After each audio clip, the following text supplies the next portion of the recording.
running joke on the pod. I like to pretend I've got a great French accent, like Josh Duhamel. I love to pronounce You things have in a better French accent than I do. But. Yeah, but Sarah speaks a million times better French than Devin. Evidenced by the fact that you're just like, oh, my handy-dandy Becherel down here. Just in case. Never know when you need to conjugate some verbs into French, you know? Welcome to the Rom-Com Rewind podcast. Hi, I'm Sarah. And I'm Devin. And like you, I love rewatching movies over and over again. You found us, you made it here, you love romantic comedies, we do as well. So this is a show where we rewatch rom-coms, break them down a bit for you, maybe take a peek behind the curtain, dig beneath the surface, and decide, does it still hold up? Today we have The Accidental Husband. And if you're listening to us on Spotify, Apple Podcasts, wherever, please throw us a follow, leave a review. As well, if you hear anything on any podcast, or if you just want to be a part of the RCR fam, which is what we call you, by the way, a heads up, you can reach out to us on Instagram. You can follow us at Romcom Rewind. Lou sent a message. Been listening since I did a guest thing on another podcast called But Make It Scary. And this person talks about falling in love, shot in New Zealand. There's a scene where they do hot dog on white bread, and Sarah and I were like, well, that's strange. Lou is here to let us know that that's actually a pretty standard food item there in New Zealand, often sold at a fundraiser. It's usually not a proper hot dog sausage, just a regular pork or beef sausage, usually with fried onion and tomato ketchup on a buttered slice of bread. Isn't that a little odd? I guess it's clearly not odd for them. No, and you know what I will say? I mean, when we run out of hot dog buns, I do use a slice of white bread. Right. It's basically the same thing. But I would like to go and try it there because that's like a normal thing for them. The buttered bread the butter on the bread is a little bit, I don't know if it's needed, but like... See, that's the thing. Yeah. We do it as a last resort. They're like proactively being like, just screw the hot dog Come and get your buttered bread. Oh, man. And if you want to reach out, like I said, at Romcom Rewind on Instagram. We kind of have a fun little, community going with you there. The RCR fam. The Accidental Husband is a 2008 romantic comedy directed by Griffin Dunne.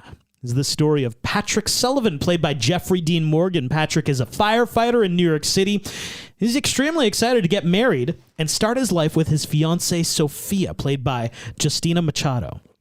However, after Sophia calls into Love Expert radio show hosted by Dr. Emma Lloyd, played by Uma Thurman, Patrick's life spins out of control as Sophia calls off the wedding, and in a wild act of revenge, Patrick gets his young downstairs neighbor to hack into a government database to make it appear that Emma is actually already married to himself, Patrick. Kind of strange. This immediately creates an issue for Emma, as she is set to marry her manager and business partner, Richard, played by Colin Firth. So then Emma has to set out to find this Patrick Sullivan person and get that marriage annulled. However, not all goes to plan, and maybe some love is found along the way. What are your thoughts on The Accidental Husband? Every day, millions of people listen to her. If you keep searching for Prince Charming, you're sure to get burned. Are you saying I should call off the wedding? But when the love doctor ruined his life... Patrick, it's over. Don't do that, sir. Please come out here so we can talk. No, not you, sir. You can put your hands down. Firemen, we don't arrest people. Patrick didn't get mad. You see the love doctor's wedding plans? Yeah, who in the right mind is gonna marry a woman like that? He got married. Oh, no. I thought you just wanted a little payback. I'm married. I'm what? Already married. I had literally never, ever heard of The Accidental Husband. Me neither. I didn't even know it existed. And there's good actors in it. Like, I don't understand how it was never on my radar, but it's a fun, easy watch. It's good. It's everything you want in a romantic comedy. It's everything you've asked for. It checks, most of the boxes. It's fun. It's light. It's funny. It is funny. Absolutely. It is funny. It's a good watch. Like, I enjoyed it. I agree. This was a surprisingly enjoyable watch. This is going to go into my file that says don't read a book by its cover because, there is a certain brand of rom-com, especially in the 2000s, you look at the movie poster and you're like, I know exactly what this is. It's not going to be very high quality entertainment. And you look at this film poster, and honestly, I thought the same thing. I'm like, okay, that is that brand of rom-com. And it's not, though. It's a very lovely film to watch. Jeffrey Dean Morgan is so lovable, isn't he? Yes. I also think that it helps that he's not in a ton of stuff all the time. Like, he's definitely not in a ton of these films. Well, he's definitely not in a ton of rom-coms. He's in P.S. I Love You, and he's like... Yeah. He's in it for like 2 scenes and then 1 scene at the end when they go back. Right. That's basically it. Yes. There's a few other things he's much more well known for than this movie. I'm going to get to it. But, okay. But he's not like Gerard Butler did a string of like, I'm going to do a ton of rom-coms. And by the end of it, you're like, I don't know if I just don't like the movie or if you're just doing this too much. Jeffrey Dean Morgan, it felt fresh. I think if it was Gerard Butler in this, not that I don't like Gerard Butler, he's amazing, but I think it wouldn't have felt fresh if it was just him doing this kind of character again in another rom-com. Does that make sense? Right. I think so, yes. Why are we choosing Gerard Butler specifically? Because I'm going to go into it later, Sarah. Okay. They're the same guy. Okay. They are so close to the same guy that I had actually picked this film to do for St. Paddy's Day because in my mind, I thought Jeffrey Dean Morgan was Irish, guys. Oh, my God. Because he's in P.S. I Love You. You're hilarious. And because he reminds me so much of Gerard Butler. I'm like, he's just another Gerard Butler guy. No. That's funny. Uma Thurman is also really great in this. Colin Firth is just so dorky and awkward, and we still love him for it. There's a lot of pieces to this film that I really liked. And now the story gets a little bit far-fetched at times, but it's still grounded enough that it doesn't bother me. Yeah. Like, just don't pay attention to that hole over there. It's like you understand it enough to be like, okay, fine, whatever. Sure, let's go along with it. Yeah, let's see how this plays out. Exactly. Right. Like your downstairs neighbor can just hack a government. You know what? Your downstairs neighbor who is a teenager. 16-year-old. Yeah, exactly. Okay, all right. It's where the best hackers come out of, an apartment building in New York and Brooklyn, In 2008, it's very clear that they still didn't really know what hackers were. So they're like, shit, I don't know. Could a kid... Yeah, this kid could probably do it, right? That computer was old. It was an oldie goldie for sure. But like this one, like you said, it does kind of hit all the marks. I laugh a lot. There was a moment I got a little tiny bit emotional. No weep warning here. No. The characters were all really enjoyable. There was a nice arc with a few people. Mm-hmm. It like, what more can you ask for from a romantic comedy? By the end of it, I believed in love. And I had fun along the way. Yes, because there's some romantic comedies we'll do, and I'm just like, I don't know if I buy the end of the movie. Are they in love? I don't know. Bingo. Like actually falling in love. Are they in love? I don't know. Yeah, I know. Like there's a few movies where I don't know necessarily if it's believable, but yeah, this one, like I said, it kind of checks all the boxes of a simple rom-com. It's enjoyable, and you're glad you watched it. 100%. Let's dive in. So, as you mentioned, Patrick's engagement ends with Sophia because of Dr. Emma Lloyd on the radio. So Patrick lives above a restaurant, and one of the people who lives there is AJ, and this is the kid hacker. He hacks into the Dr. Emma Lloyd's marriage license and puts that she is already married to get back at her for ruining his relationship with Sophia. So Emma, we kind of flip over to Emma. We meet Emma. We meet, her manager, played by Colin Firth. And they're going to, it's kind of the morning, and they're going to go and get their marriage license. They actually have a funny argument. Like right off the top, she says some kind of word and he disagrees with her. So where Richard, her manager, comes in is that she is publishing this book, and he is part of a book publisher. And they also have a romantic relationship. So anyway, she says a word that he's like, that can't possibly be a word. And instead of like in 2023, you just Google it, or God forbid, you're like, hey Google, what is this word? How do you spell it? And can we make it nasty by just going Urban Dictionary, Sure. There you go. Emma whips out a real life dictionary, like Webster's. Mm-hmm. And I immediately thought, okay, what are the books that literally don't exist anymore because of the internet? Like, who owns a dictionary anymore? That's crazy. We do. We own a French. Do we? We own a French dictionary. Oh my God! How are you serious? We do. We own a French dictionary because. Do you know how ridiculous you sound right now? Like we don't I- have an English dictionary. We have a French Yes, dictionary. because I Do we was have in a French. Becherel as well? Yes, we do. Oh my God! Are you serious? Yes, we do. It is on our bookshelf. I actually don't know how you haven't seen either of them. Yeah, because I don't Clearly, really. you're like, oh, they're French. They're out of my mind. I But yes, completely we have ignore both it, of- yeah. we have both of them. Yeah, with little Wow. tabs and. Yeah. Just in case you gotta conjugate some verbs in French on man. the fly, you know? Yeah, exactly. You never know when it might Conjugation come. of French verbs.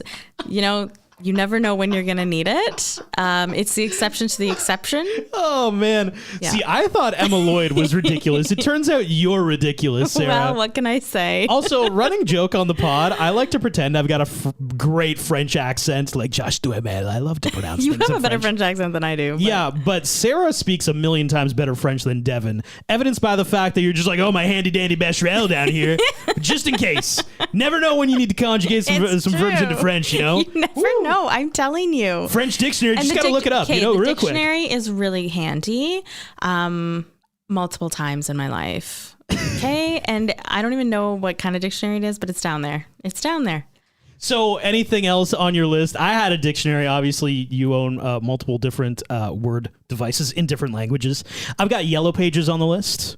Oh, for sure. I mean, a phone book? Yeah, phone book, 100%. Who has a phone book anymore? We get one every year and I put it directly into the blue box or the recycling here. That's great kindling for a fire. It is actually, yes. Yeah. We have done that. We've kept it when we've gone camping, winter camping. Yeah, we go Yes. yurting sometimes, and we use that to get a fire going. Yeah. Thank you, whoever makes phone books still for the great kindling for the Yes, fire. We appreciate it. What's- Have you ever tried to rip one in two?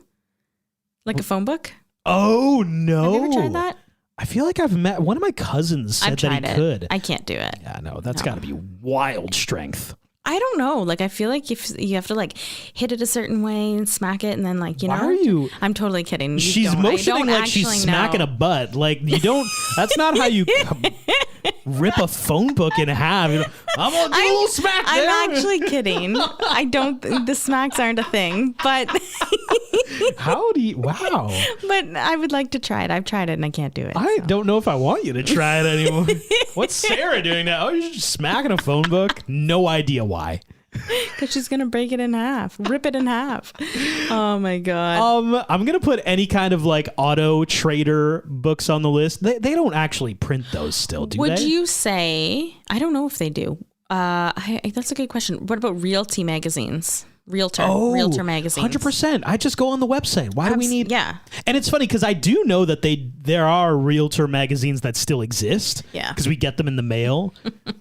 But like, does anybody actually like really? I know, get into the nitty gritty on It those? is amazing if you do still have those. You probably look at it and you're like, oh, that looks nice. I'm gonna look it up online like immediately. I'm not actually. Well, yeah, because it doesn't show you all the pictures you need to know. That's right. Or see. The last one I'm gonna put on the list. Does anybody still get? And one of my nephews had every single book every year. You know Okay. what I'm about to say? You know what? I don't know, but I have another one. Guinness Book of World Records. no, that's like not what I it's remember they were like, we got the 98 edition, we got the 99 edition, we got the 2000s edition. I'm like, why do you need multiple? Do things change? I always wanted those books, but I never received them. And in retrospect, I'm happy I didn't Yeah. because what the heck would I do with They're them? now useless.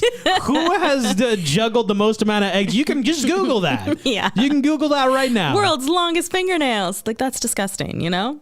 Gross. The other one, magazine subscriptions.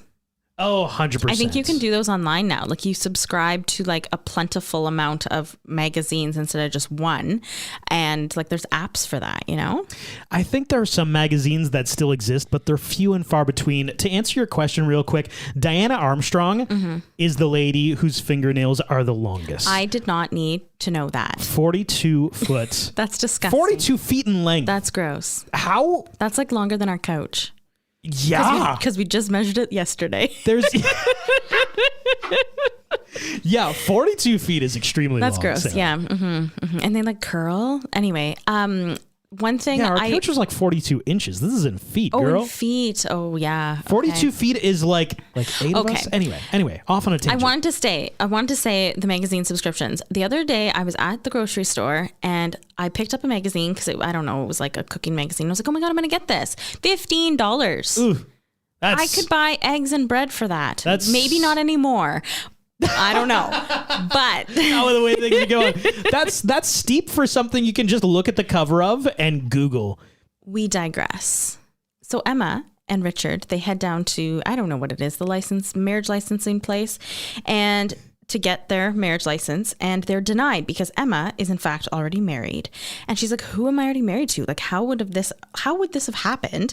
And the man gives her the information, the address, the name of the man, and says, fill out this stack of forms to annul the marriage, and says like, your current husband also has to sign them. So now Emma's on this wild goose chase to find this Patrick man. Mm-hmm.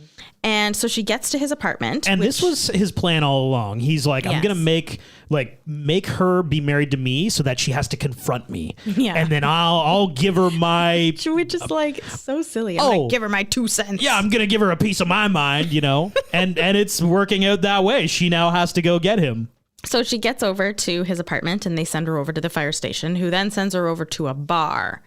And he's at the back playing pool. And she says, hey, how's it going? She's going on talking to this man who actually isn't Patrick. My best scene, actually. Okay, well then take it away. I love this scene. Yeah, because Patrick is playing pool with this guy, and he's knelt down to get the chalk, and that guy is like, hey, there's some lady looking for you.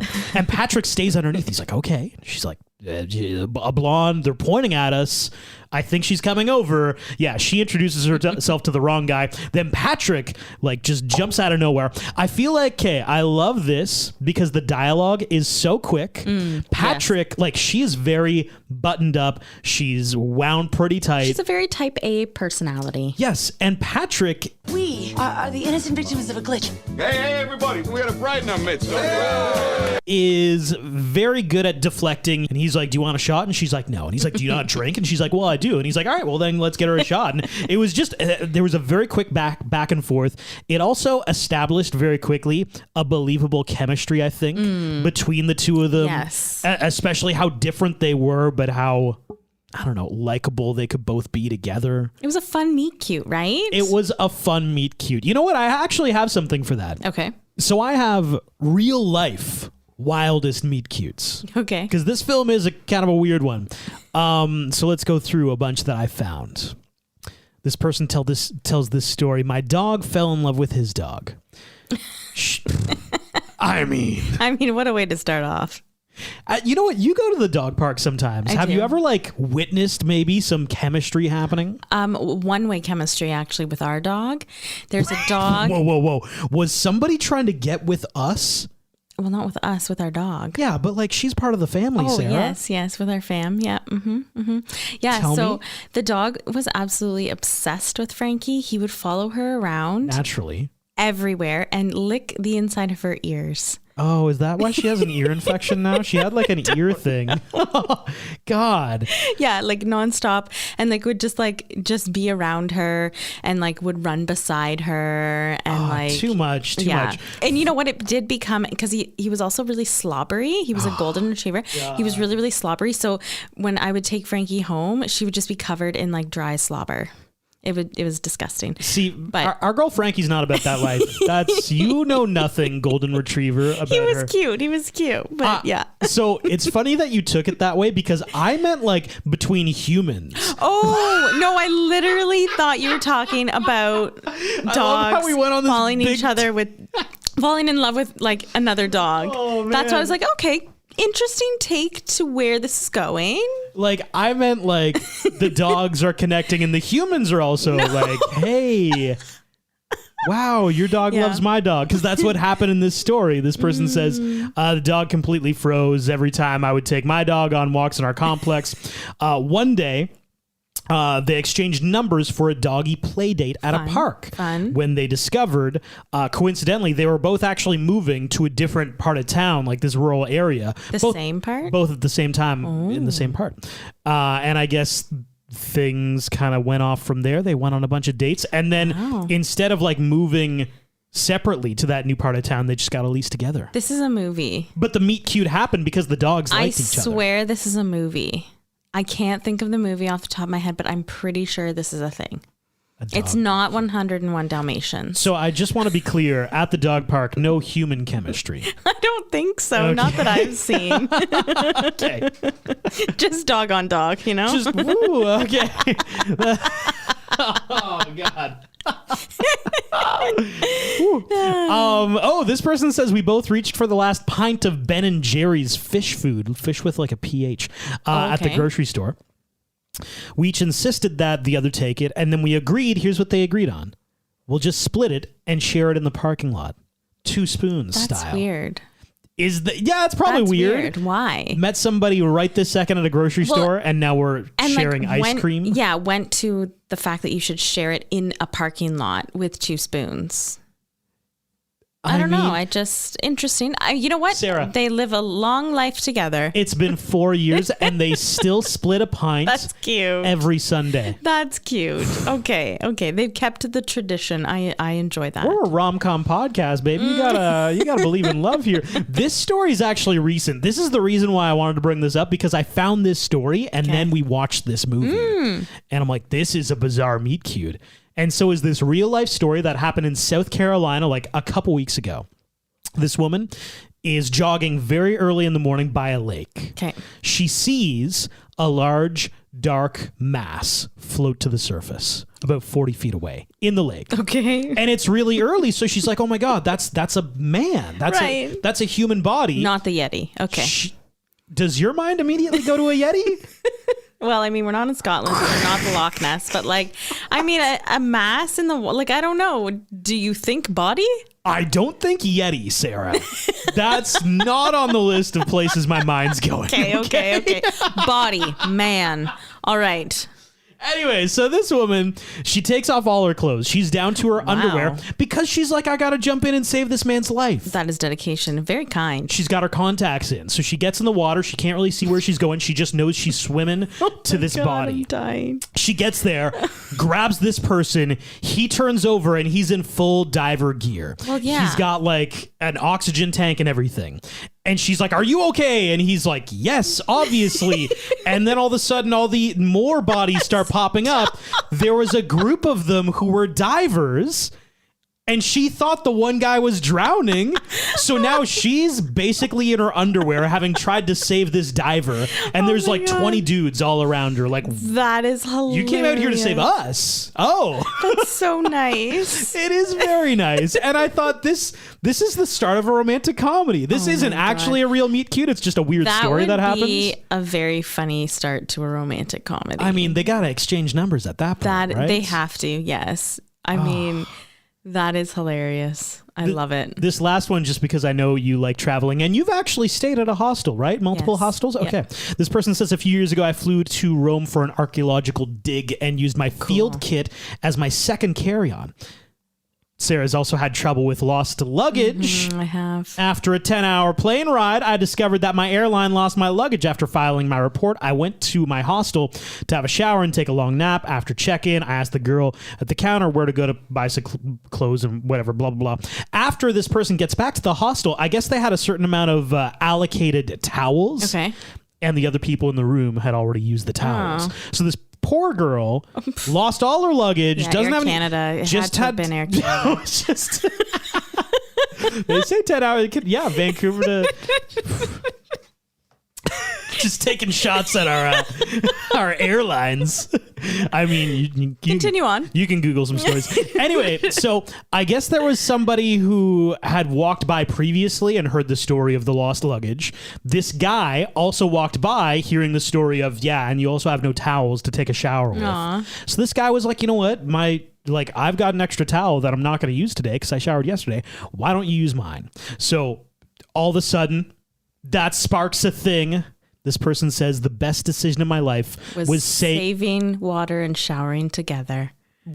Wow, you're in a really naughty space right now. What is it? Well, they went out for drinks later, and she's like, the best nice. decision was that I said yes to going out for drinks because that is how I met my husband. Oh, is what she that's says, so yeah. cute. Oh, I like that one. That's a better story than the entire 10 seasons of How I Met Your Mother, I think. That's how she met the husband. Yes, definitely. I like that one. That one's my favorite for sure. Yeah. So here we have the meet cute of Patrick Sullivan, We do. Dr. Emma Lloyd. Yes. And she ends up getting absolutely annihilated at this bar playing pool with Patrick, and we gather he's a regular there, so everybody knows him, and they're doing shots and all kinds of stuff. Yeah, I feel like it's their like local watering hole where they like go after shift, or all of their friends. They know everybody there. You know what? I've got one more thing for this scene. Okay. And then we're really going to hammer in on this pod. All right. Emma Lloyd says she has a trick to not getting drunk. And everybody's like, what's your trick? And she's like, I just recite the president's names. I've never heard this like before. backwards, starting from first to last. Yeah. And then, of course, the next scene is them challenging her. And she's like, Nixon. And they're like, ah. And you're like, Bush and whatever. So do you have any tricks to not getting drunk? Okay, so my only trick, and it's not really a trick, it's more like a convenience of placement of where you are in a location. And like they've done this like in movies and things like that. Like I have in fact taken a shot, and while everybody else is like taking the shot, most people take the shot, they close their eyes. I like shoot it over my shoulder. You specifically like sit in a place where like you can make it happen, because I can't do shots. Like me doing shots is 100% Sarah Puke. So Sarah's just like annihilating the foliage behind her when doing I'm shots. Watering it. Boom! Yeah, I'm just helping the ecosystem. with a lot of alcohol, yeah. In Coyote Ugly, they do like, they have a can of Coke at the bar. And so anytime a guy's like, hey, do a shot with me, it's an empty can of Coke. So they take the shot, leave it in their mouth, and then spit it back into the empty can of Coke. That is a good way to do it. I like that. We should put Coyote Ugly.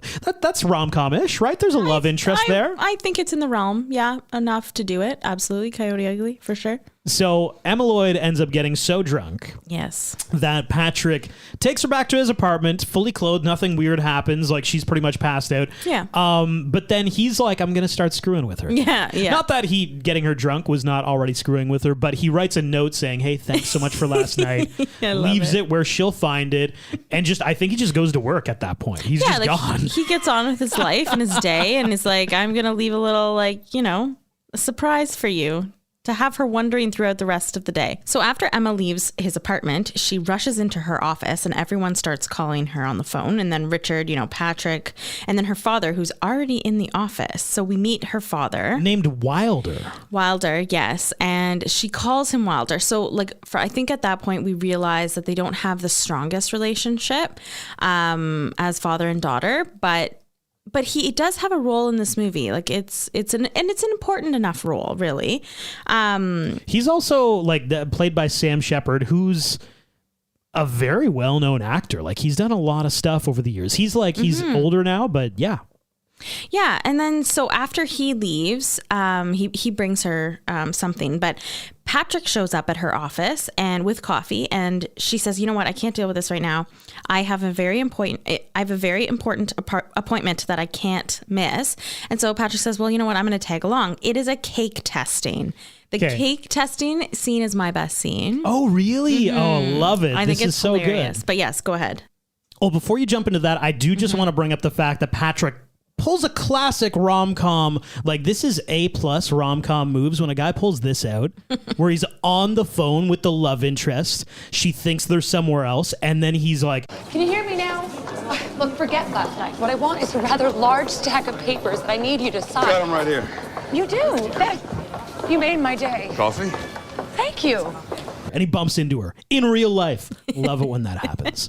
Anyway, so your best scene. Yeah, so it's at the cake testing, and Patrick starts making a big scene about the cake flavors and how if you mix these two together, they taste so great and blah, blah, blah. And he starts getting everybody else involved, and then someone else, he makes friends with everybody. And one of the people, she starts asking, like, how did you guys meet? And they have to fake it. You know, they get into it and he starts an elaborate story and then she has to finish it. And it's the chaos of it. And the people, the waiters, and they just hate him because he's like ruining the cake flavors and everything like that. Like, clearly this is a hoity-toity, like very expensive place. But I do love, once again, there are little moments in this film that kind of lead me to okay, they do do love each other. And there's a chemistry to one of these people being like, oh, how did you meet your husband? And I don't really, like, Emma's just going along with it. So she's like, holy shit, these people think you're my husband. Right. How did we meet? And he does the, oh, you tell it so much better. No, you tell it, sweetheart. A blind date. Oh. Yeah. We were fixed up. Yes, that's right. Fixed up, but not with each other. It was 2 separate blind dates in the same bar. Both going terribly. Horribly. Oh, it makes you think about those people who set us up. Susie and Alan. Susie and Alan. What the hell did they know? I don't know. Anyway, I guess he noticed me. Well, I mean, come on. Look at her. A guy would have to be blind. This film did a good job of giving us little sprinkles of chemistry along the way. Yes, and the person and like everyone listening to their love story is very invested, especially this one woman who we later find out plays a very important role in the movie. But before that, Emma and Patrick go to a notary public who is actually Patrick's friend as well. And she says, how long will this take? And he says, as long as it takes. Afterwards, his name is Deep. And he talks to Patrick saying, like, things have gone too far. Like you've given her your piece of your mind, of her own medicine. You got to let her go. Like, let's move on. And he goes, I don't know, man. Like, she's kind of growing on me. Before we meet the woman who we met at the cake tasting, we actually meet her at this next scene. So Emma and Richard are at her book opening, and we see this woman. She's there from the cake tasting, and she says, you know what? My husband owns your fiance's publication company, and we weren't going to come, but we're here now because he was going to let you go. Like, he was going to let the publication company go. We weren't going to give you guys any more money. Like, it was basically going to fold. We were going to tell him it doesn't exist anymore, that kind of thing. But because we met you and your husband, we loved him so much. We're going to, kind of invest in it, and we want it to go forward. And to be clear, so she thinks that Jeffrey Dean Morgan is the husband, Patrick. not Colin Firth. Yeah. And Colin Firth is here. Like, yes. Richard is in the house. Mm-hmm. So now Emma, instead of like owning up to her lie, because she knows that's her husband's career, she's like, right, yeah, okay, but I need to get Patrick Sullivan, who happens to friggin' be there again. He shows up. Well, he shows up to give her the papers. Yeah, and she grabs him and is like, you gotta run with this. Like, those people are here. You're my husband. And we're going to dinner later with them. You are managing a publication. You publish my book.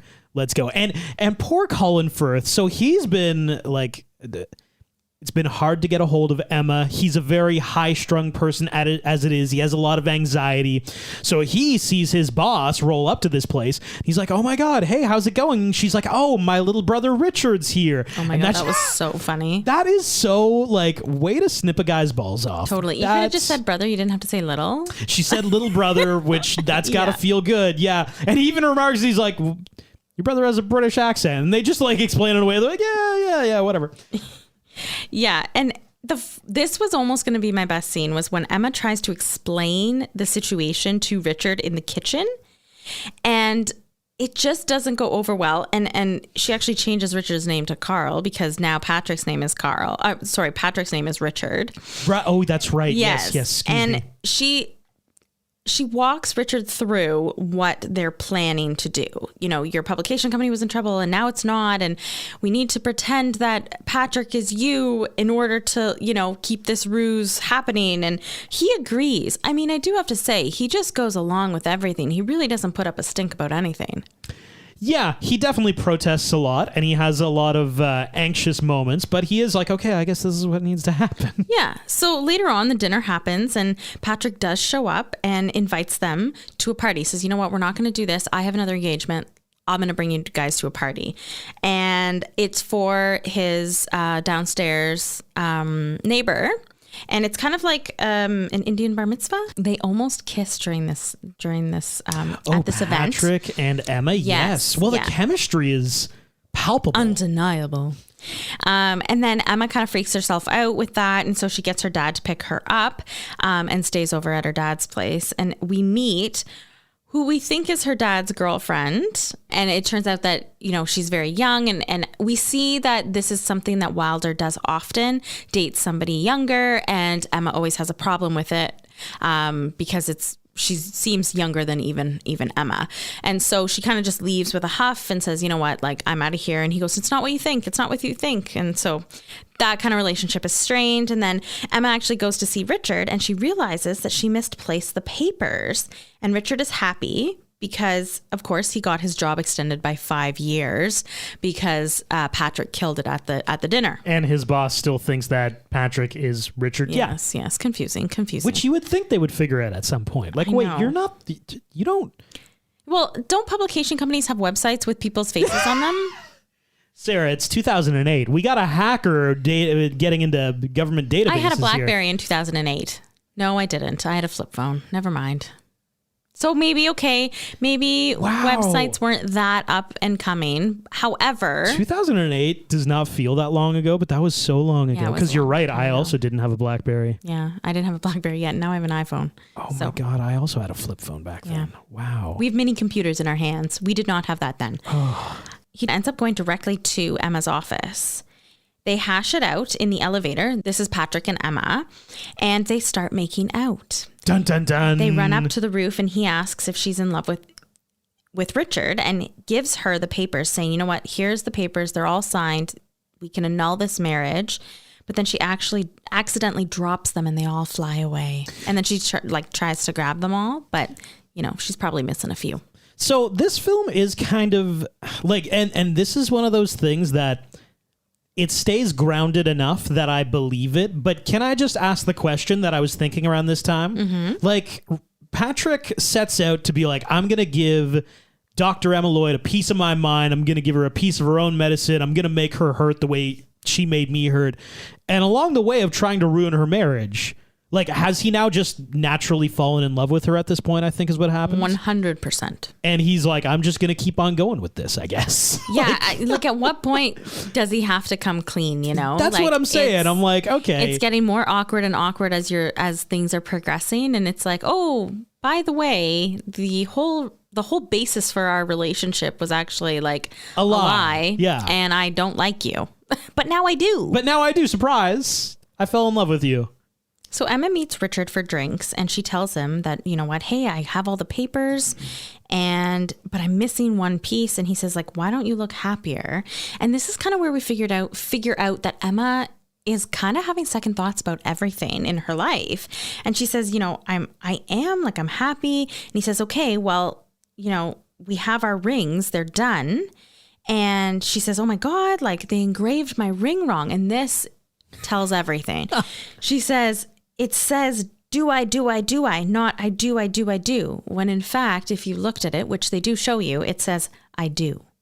So she's reading into it too much. And clearly those second thoughts of, you could read it, do I, but it's truly, I do. Yeah, it's the same image. You can see it two ways. And she chose to see it. Well, she didn't choose. It's just how she feels. Yeah. She doesn't know. Yeah. So she stays at her father's house again that night and finds out that the young girl who we originally thought was his new girlfriend is actually his new girlfriend's daughter. And Emma asks him for his opinion on Richard. And he says, you know what? For you, he's safe. He's the man you've always gravitated towards and dated.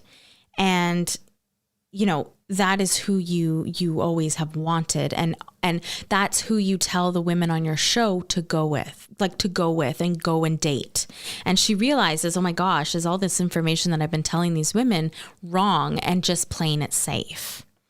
So Emma goes to see Patrick and she says, she thinks she's called off her wedding and they have sex. Just, that's all they needed. Wow, Sarah, just get right in there. And, should I say they sleep together?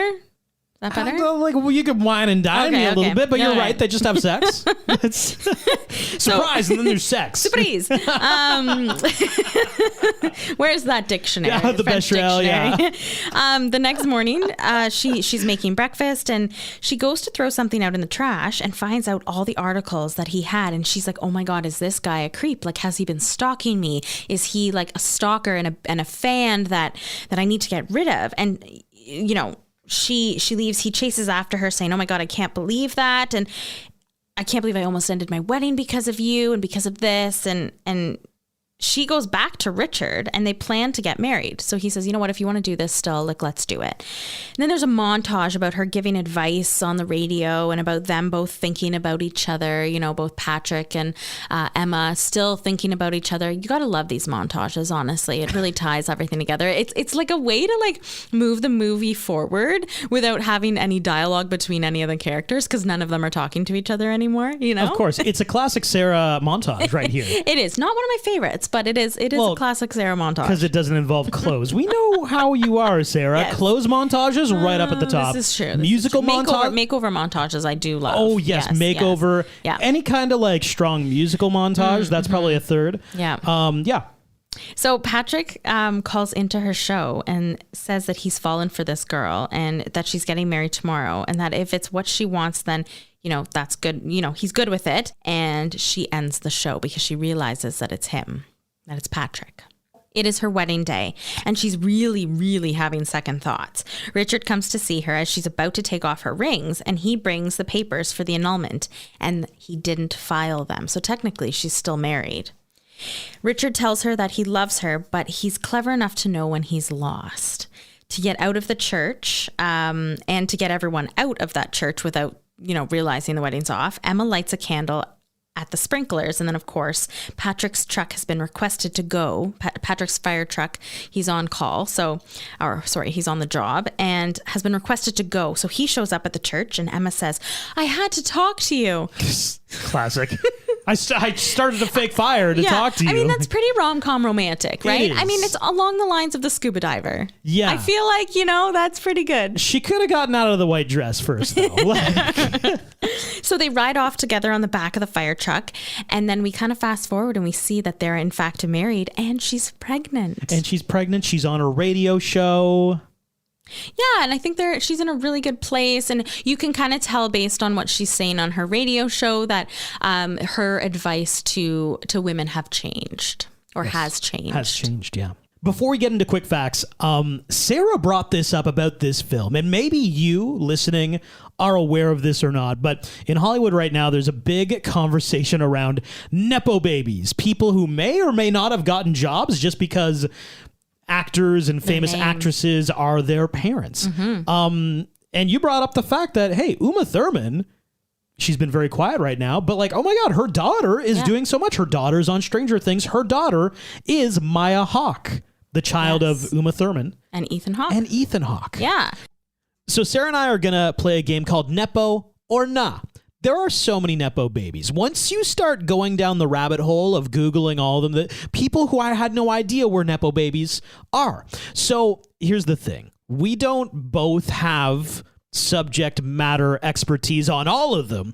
So we're going to throw lobs at each other like Nepo babies who, for example, I know that Sarah has watched stuff they've been in, and you're going to make a call. No, this person is actually a great actor or actress, or you know what? Maybe that guy's just getting by on nepotism, and I don't actually think they're that good. And these are just our personal opinions. You know, we're not trying to harsh on anybody here, but let's kick things off. Sarah, I have for you son of Eugene Levy, Dan Levy. Both of them actually star in one of your favorite series, Schitt's Creek. I love Schitt's Creek. Dan Levy is a great actor. Okay.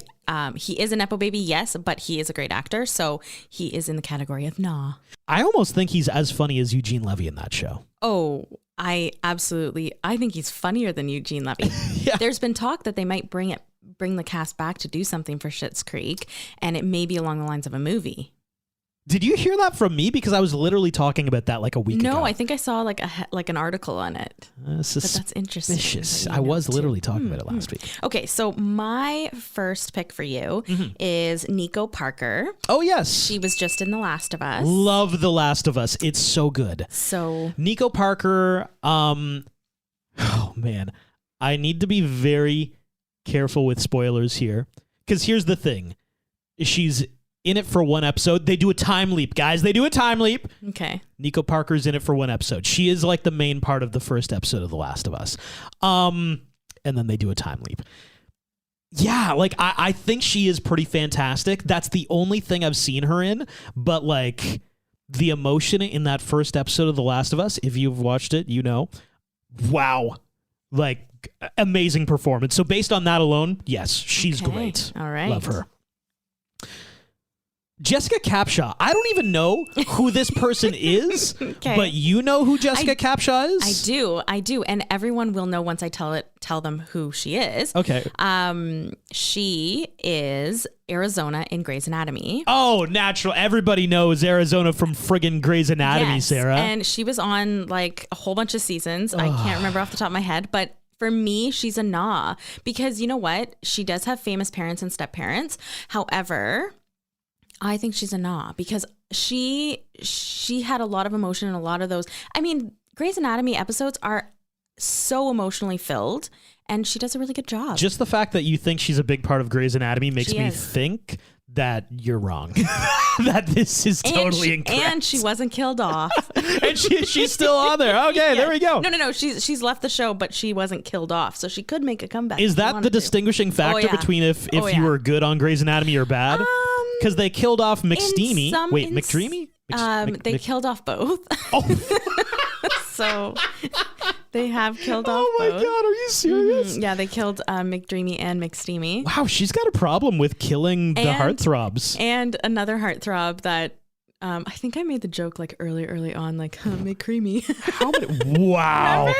Yes, I do remember that. I have no idea who we were talking about though. Why does she kill so many people? She's got a problem with Shonda Rhimes, right? Shonda Rhimes. Yeah, I don't know. You know what though? There were a few that just didn't want to come back, and so yeah, I guess she killed them off. Derek Shepherd, one of them. It was a very, very, very emotional roller coaster of sadness. Yeah. Just to tie up the Jessica Capshaw thing, parents are Kate Capshaw. Steven Spielberg, though, is what? Stepfather, I believe. Stepdad. Okay. Yes. So that's a pretty big leap. All right. Next up, I have for you Colin Hanks. Colin Hanks. He was in a favorite show of ours. Life in Pieces. Life in Pieces. His dad is Tom Hanks. Here's the thing. So I'm going to say this is not nepotism. Colin Hanks is actually extremely good at what he does, especially because everybody, please go down the Google rabbit hole of Tom Hanks' other son, Chet Hanks. Yeah. Chet Hanks at different points has thought he's Jamaican. He has tried to become a rapper. Yeah. It's extremely disrespectful. He is disrespectful. Unbelievable. Yeah. He has YouTube videos where he tries to talk about his life, and it comes across entitled.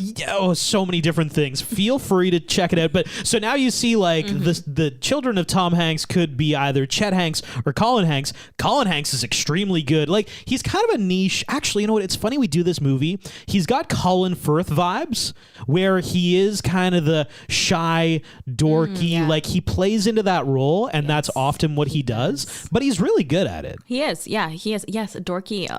That is a perfect distinguishing. Yes, that is him. And he's great. So yeah, I'm going to say he's good. He's just good. Next for you, Sarah, we have Zoe Kravitz. Ooh, okay. Zoe Kravitz she's a tricky one because she was really good in the most recent Batman with, she was so good. Robert Pattinson. And she did a phenomenal job. But there's also some things that she's been in where I'm just like, well, she was okay. You're a big Harry Potter. She was in the Fantastic Beasts films, right? And I liked her in that. I actually did. She played kind of she was good, but her family background was bad, so she struggled with that in that movie. I think as she's gotten older, she's gotten better, right? Because I actually quite liked her in that as well. But yeah, there's a few things I'm like, I don't know. But yeah, next up we have Jack Quaid, who is Dennis Quaid's son. Yes. Oh, and Zoe Kravitz. I think everybody knows Lenny Kravitz's daughter. Yeah. Jack Quaid is in the series The Boys. It's funny, he also falls into a Colin Hanks kind of vibe for me, where like he's dorky, he's a little bit silly, he doesn't have a lot of self-confidence. Actually, we're seeing in The Boys a very nice character arc for him where he does, I won't get into it and spoil too many things. If you want to watch The Boys, fantastic series.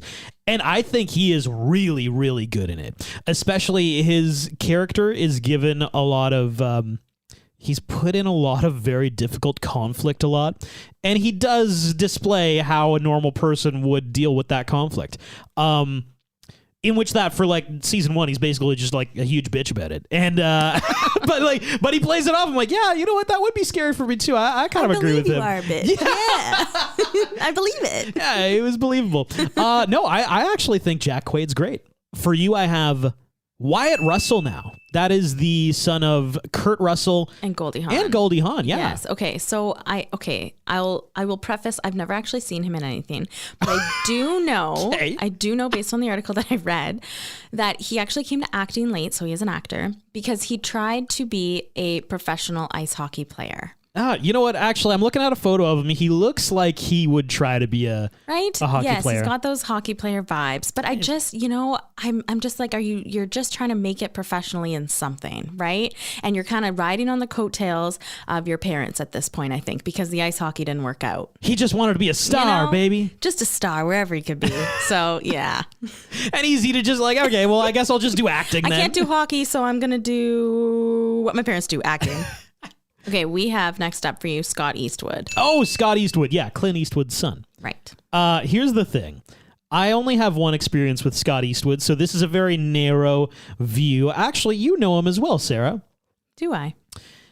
All I know of Scott Eastwood is that he was in a Taylor Swift music video. Really? Yeah, remember the one where it's like, it's all very like glitz and glamour, like 20s or 30s vibes. Okay, and I can't remember that one, but I don't think he had any lines. He was just told to like smolder at the camera. Smolder. And here's the thing. He does have a good smolder. Scott Eastwood, extremely good looking man. He is. Is he a talented actor? I have no freaking clue, and I'm going to assume no. I'm going to, I don't think he actually really does anything legitimate. He's just like, oh, you're Clint Eastwood's son and you're very attractive, so let's just get you in stuff. Well, you know what? I will say we may be doing a movie that he stars in. Stop. As the main actor. Oh my God, what's the movie? A Nicholas Sparks movie called The Longest Ride. Oh, so now anybody, the RCR fam listening here is like, but you're totally wrong. The Longest Ride was fantastic. I think we've gotten a request for it. We're going to find out. Holy shoot. Yeah. Okay, last for you, Sarah. I've got Lily Collins. Ooh, Lily Collins. Yes, she is in Emily in Paris. Emily in Paris, which I absolutely adore. And you like Emily in Paris. Okay, I love Lily Collins. So she is a great actress, and I love Emily in Paris. I'm going to give this a, this is kind of half marks, you know? Why? Like, for example, I'm looking at Jack Quaid. Father is Dennis Quaid. Mom is Meg Ryan. So he's got a direct line to, I'm going to get you in on acting. Right. Lily Collins' dad is Phil Collins. He's a musician. Yeah. So there is you're coming from an affluent family, but it's not like Phil Collins just has a director on speed dial. Right. The way that Dennis Quaid does. And we have to remember, she was in Love, Rosie. Oh, shit. And I liked her in Love, Rosie was phenomenal a lot. In Love, Rosie, right? Yeah. Like, I loved her in that movie, and I love Emily in Paris. So, yeah, she's phenomenal. Yeah. Okay, I agree with that. Last but not least, we have Michael Gandolfini. Michael Gandolfini, his father was the late Tony Soprano, James Gandolfini. Honestly, I haven't seen the reboot series, the reboot thing that they did with him. But I'm just gonna say, anybody who gets a gig because they look like their father, I've got some skepticism here. Right. It like with Ice Cube and his son getting a gig. I actually thought his son was really good in that film. Straight Outta Compton. But let's be real, dude. You got the gig because you look like your dad, which makes sense because you're the son of your, Michael Gandolfini, he looks like James Gandolfini. What? Wow. And he just got this gig because of that? That bothers me too much. Okay. Yeah, anybody who gets a gig because, you kind of look like the person who did the thing already. Quick facts. In this film, Uma Thurman is an expert who gives advice to callers of a radio program. In The Truth About Cats and Dogs from 1996, she plays a model who pretends to be an expert who gives advice to callers on a radio show.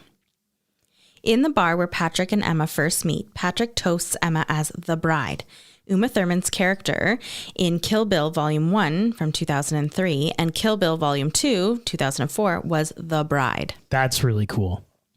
Jeffrey Dean Morgan portrays a firefighter in this movie. He made a previous appearance in ER, The Crossing, in 2001 as a firefighter that lost his leg during a rescue in a train wreck. We also can't forget that he played Danny Duquette on Grey's Anatomy, and of course, he was in The Walking Dead. Griffin Dunne stated in an interview that the production company went broke and the movie went straight to DVD. After that, and the fact his previous film bombed, he returned to acting. Sam Shepard and Brooke Adams' characters are lovers in the movie.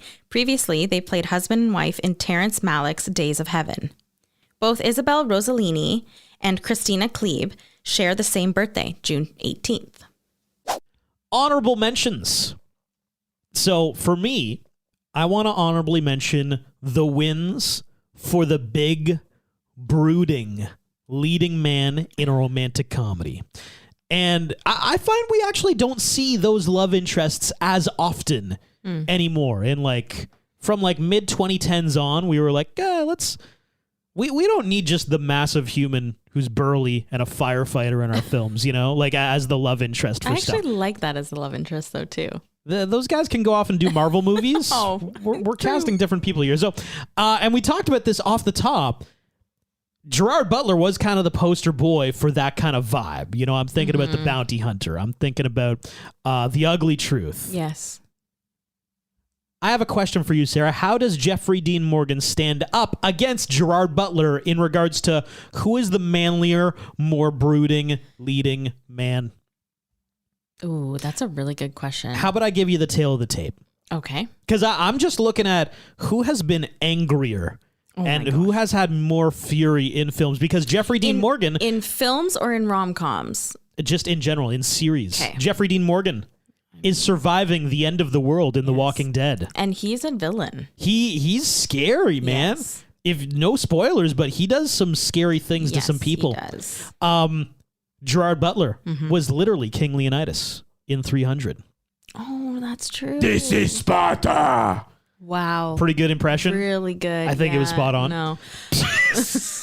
Jeffrey Dean Morgan, the comedian in The Watchmen, who's like a really mean superhero. Gerard Butler, literally Dracula in Dracula 2000. Never saw that one. Yeah, he has long hair I in feel it. like it might not have been good. It's a little disconcerting seeing Gerard Butler with long hair.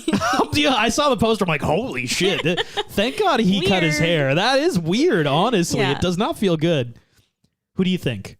Oh, okay. I would say, honestly, Jeffrey Dean Morgan. Oh, okay. That was the right answer, Sarah. Okay, good. You know why? I'm glad. Because there's one thing I left off the list. Jeffrey Dean Morgan was in one single episode of the manliest show ever. He was in a 2000s episode of Walker, Texas Ranger. Oh my God. I forgot about that show. Right? My dad used to watch that show all the time. Mine too. Like nonstop. Oh my and it was God. inexplicable what this guy would do. He's just like karate chopping people to Yes. death. Yeah. Wild. Jeffrey, forgot about I have no idea what he did in that one singular episode, but Jeffrey Dean Morgan was in an episode. Imagine he was the victim. That's what I'm wondering. Was he like a guy who got beat the hell up by Walker, Texas Ranger? Oh my God. Imagine. Oh, that's funny. What's your honorable mention? Okay, my honorable mention is the kid hacker. Oh my God. Because for him to make, we needed him. He was the catalyst for everything happening in the movie. He was the reason those two are now together. What should have been? I think we could have had a nice little turning of the page, no pun intended, for Colin Firth's character, Richard. Because he kind of just gets dumped. He does. He gets duped the whole movie. He's gone. And then we have a couple months later, Emma's pregnant with Patrick's baby. All is happy in the world. I would have loved a little pan over a little coffee table where there's a magazine that shows him hottest new guy in publishing or whatever. I like that. Just to give me a little I feel like he got the shittiest end of that stick. And Colin Firth is a very likable guy, even when he is meek and annoying and anxious the way he is. I think it's actually very endearing for him, which is why he does those roles so often. You know, he pulls it off very well. Yeah. So I would have liked a little like, and he's also doing all right, you know? Yeah, like it could have been a quick fix where they just kind of put, you know, Patrick's ex, Sophia, Yes, right? he Walking runs by into or her, something, sure. runs into her when he's, you know, and like they sit down for coffee and then, you know, whatever. Or it would be even funnier if they went to the restaurant that he lives above. Oh, Patrick wouldn't lives that above. be funny? Oh, that would be a little weird, actually. That's Okay, my what should have stalkerish. been, Okay. what should have been is that they actually, it's along the lines of the restaurant. We see them come in and out of this restaurant. The restaurant is always empty. Is it closed? I mean, I feel like I would like to see it full, and I would like to see them go on a date at that restaurant because the food's got to be good. And it's so convenient. It's Right? right below his apartment. Yeah. That's really funny. You're right, because we just see them outside the restaurant. Doesn't appear like anything's ever happening inside. When we do go inside, when he walks through the restaurant, it is always empty. So I'm assuming it's closed. That's my hope, but I don't know. Too funny. Rewatchability. My rewatchability is as follows: chemistry 4, storyline 3.5, thirst factor 3, imagination 3.25, soundtrack 2.5, cheese 2.85 for an overall score of 3.18 out of 5. We went in slightly different directions. I thought you were pleasantly surprised by this film, Sarah. I am, but you know, it's like a middle of the pack, right? I'm going to call it an upper middle of the pack. So I, same as you, have chemistry 4. Agreed. Jeffrey Dean Morgan, Uma Thurman. They're fantastic. Storyline, I'm giving it a 3.5. Thirst factor, a 3.6. Imagination, 3.7. Love the fact that we have some random kid hacking into a government database to get these two together. Don't think I've seen it before in a film. Soundtrack, a 3.2. There were some moments. There was a Feist song in there, I remember. That's true. Wasn't Yeah. bad. Yeah, I did forget about that. Cheese, a 3.8 for an overall score of 3.63 Okay. out of 5. Maybe I did score it a little bit too low. You forgot about the Feist song, Sarah. I did. And you know what? It's the soundtrack. Sometimes I do forget the songs that are in it, right? It's the impactful moments done by song. But for me, it wasn't. Well, Sarah, it was during your famous montage. I can't believe you montage. did The montage. Yeah. The montage. And you know what? It is middle of the pack. So maybe it should have been closer to 3.5.